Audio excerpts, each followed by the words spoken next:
السلام علیکم ورحمۃ اللہ وبرکاتہ۔ وعلیکم السلام۔ عاقل صاحب، یہ جو خبر سننے میں آ رہی ہے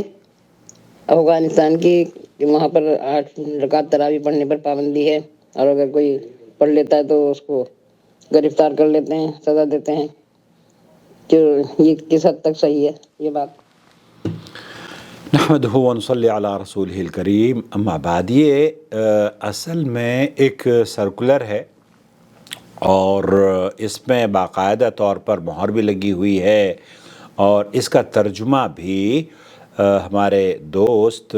مترجم شیخ ابو تحسین نے کیا ہے۔ وہ پہلے میں آپ کی خدمت میں پیش کرتا ہوں، اس کے بعد اس پر گفتگو کریں گے۔ اس سرکولر میں جو افغانی حکومت کی جانب سے، طالبان کی حکومت کی جانب سے غالباً نشر کیا گیا ہے، وہ ہے، اس میں لکھا ہے کابینہ کی میٹنگ میں یہ فیصلہ لیا گیا ہے اور ہدایت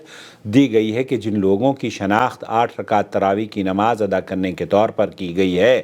انہیں مزید فیصلوں کے مقصد کے لیے تفتیشی اور انٹیلیجنس حکام سے باضابطہ طور پر متعارف کرایا جائے گا۔ یہاں یہ مزاج ہے اصل میں افغانستان کا، کہ جو قرآن و سنت کے پیروکار ہیں،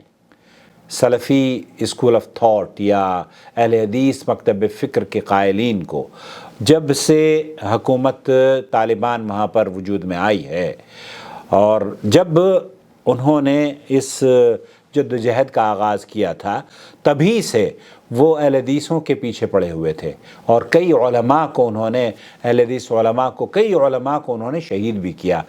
اور عجیب و غریب بات یہ ہے کہ یہ دیوبندی مکتب فکر کے حاملین جو کہ اپنے ہی حنفی بھائیوں کو دائرہ اسلام سے خارج بھی سمجھتے ہیں، کیونکہ ان کے نزدیک میں بتوں کی پوجا یا قبروں کی پوجا شرک ہے، جو کہ ہمارے نزدیک بھی شرک ہے، اور اس کے باوجود بھی مزار شریف جیسے مزار، وہاں بت تو توڑے جا سکتے ہیں گوتم بدھ کے، لیکن وہ مزارات ان کے تحفظ کے لیے جو کہ مزارات افغانستان میں موجود ہیں، ان پر کوئی بھی حکومت افغانستان کے نہ کسی عالم کی توجہ جاتی ہے، بلکہ ان کی حفاظت کی جاتی ہے، اس لیے کیونکہ وہاں شاید مزار شریف تو باقاعدہ طور پر بڑا مزار ہے، وہ وہاں جہاں پر عرس اور ہر طرح کا اس طرح کی چیزیں جو کہ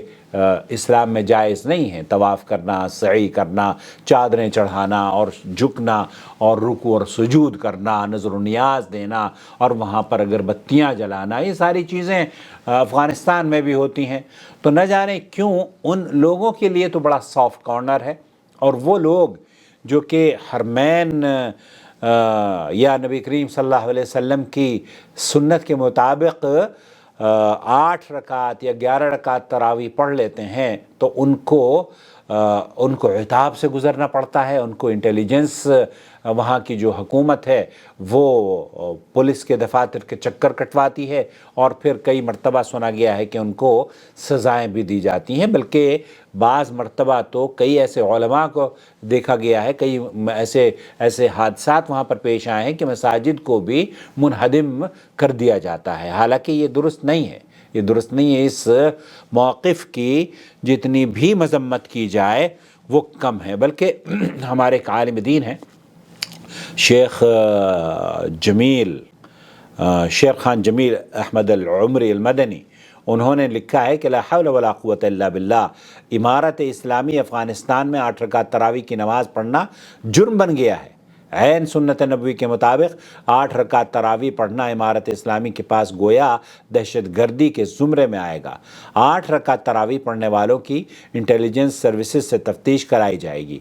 اب آپ یہ اندازہ کیجئے کہ احناف، ان حنفی افغانیوں کو معلوم ہونا چاہیے کہ جو لوگ 8 رکعت اور وتر ملا کر 11 رکعت پڑھتے ہیں، وہ منمانی نہیں کرتے یا کسی ضعیف یا موضوع حدیث پر عمل نہیں کرتے، بلکہ صحیح بخاری شریف کی حدیث پر عمل کرتے ہیں۔ تو میں اسی لیے کہا کرتا ہوں کہ بخاری شریف پر یہ لوگ سب کہتے ہیں بخاری شریف بخاری شریف بخاری شریف، بخاری شریف پر عمل بہرحال نہیں کرتے۔ وہ بیچارے کئی دیوبندی عالم ہیں، انہیں تو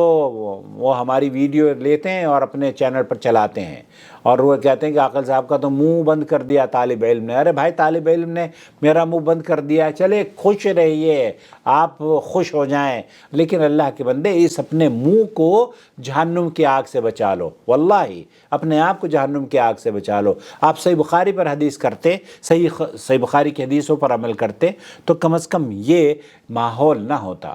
آپ کوئی کام اگر شریعت کے مطابق نہیں ہو رہا ہے, قرآن و سنت میں اس کی دلیل نہیں ملتی, آپ کو حق حاصل ہے, آپ کی حکومت ہے, آپ اس کے خلاف تعدیبی کارروائی کر سکتے ہیں.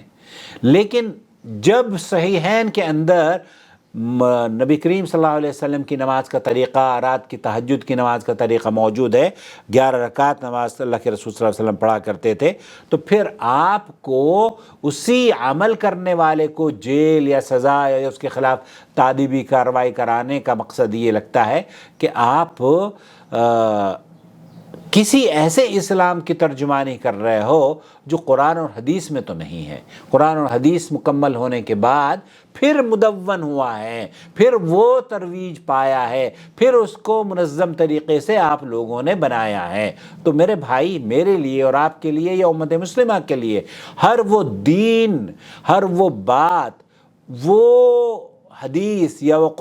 قرآن کریم, وہ مسئلہ جو قرآن اور حدیث سے ثابت ہے اور نبی کریم صلی اللہ علیہ وسلم نے جس پر عمل کیا اور صحابہ نے عمل کیا, وہ ہمارے لیے حجت ہے اور کافی ہے. وہ دین, وہ مذہب, وہ طریقہ, وہ نماز, وہ عبادت جو صحابہ کے یہاں معروف نہ تھی اور صحیح احادیث سے ثابت نہیں ہیں, نہ وہ میرے لیے حجت ہو سکتی ہیں اور نہ ہی آپ کے لیے حجت ہو سکتی ہیں. تو افغانی حکومت, یہ طالبانی حکومت ہے, مجھے یاد ہے آج سے تقریباً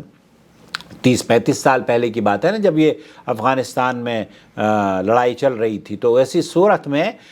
وہاں پر جب انہیں کامیابیاں ملنی شروع ہوئی تو دارالعلوم دیوبند نے لکھا تھا کہ اب روئے زمین پر ایک حنفی مکتب فکر کی حکومت بھی تیار ہوگی اور وہ دیوبندیت کے فروغ کے لیے کام کرے گی. میرے پاس دارالعلوم دیوبند کا وہ شمارہ, چونکہ 25-30 سال پرانا شمارہ مس پلیس ہو گیا, ورنہ میں آپ کو سناتا. اور اسی کو شیخ معراج ربانی نے بھی اپنی تقریر میں نقل کیا تھا کہ دیکھیے دیوبندیوں نے اس طرز پر گفتگو کرنی شروع کر دی ہے کہ جناب افغانستان میں اب دیوبندی مکتب فکر کی نشاعت کے لیے ایک حکومت تیار ہو رہی ہے جو کہ اس پر کام کرے گی. آپ کام کریں,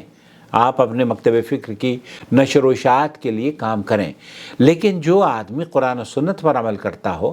اس کو زد و کوب کیا جائے, اس کے خلاف تعدیبی کارروائی کیا جائے, یہ ناانصافی ہے, اس کی مذمت ہونی چاہیے. اور یہ وہ پہلو ہے, اگر آپ شرک کے خلاف آواز اٹھائے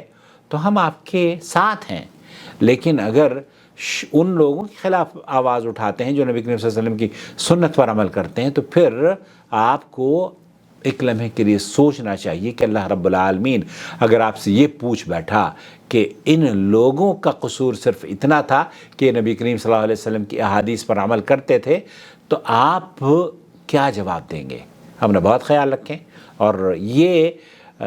ڈھونگ اور یہ لوگوں کو کہنا کہ ہم صحیح بخاری اور صحیح مسلم پر عمل کرتے ہیں, صحیح بخاری اور صحیح مسلم پر اگر کوئی عمل کرتا ہے تو اسے پہلی بات تو یہ پتہ ہی نہیں چلتا کہ صحیح بخاری اور صحیح مسلم میں کیا لکھا ہوا ہے, کیونکہ آپ کے گھر میں ہے نہیں. آئی ایم شیور آپ جب صحیح بخاری اور صحیح مسلم گھر میں لے کر آ جائیں گے تب آپ کو اندازہ ہوگا کہ آپ اس پر عمل کر رہے ہیں یا نہیں کر رہے. یہ 400-500 روپے کی ہے, لے آؤ اللہ کے بندو اور دیکھ لو کہ اس پر کتنا عمل ہے آپ کا. آپ کی تو نماز اس میں نظر نہیں آئے گی, وہ عبادات جو آپ کرتے ہیں نا, وہ عبادات آپ کو اپنی اس میں نظر نہیں آئیں گی. آپ کو اس روز جس روز صحیح بخاری آپ کے گھر میں داخل ہو گئی, یوں سمجھ لیجئے کہ شیطان بھاگنا شروع کر دے گا آپ سے. السلام علیکم ورحمۃ اللہ وبرکاتہ. شهر رمضان الذي أنزل فيه القرآن هدى للناس وبينات من الهدى والفرقان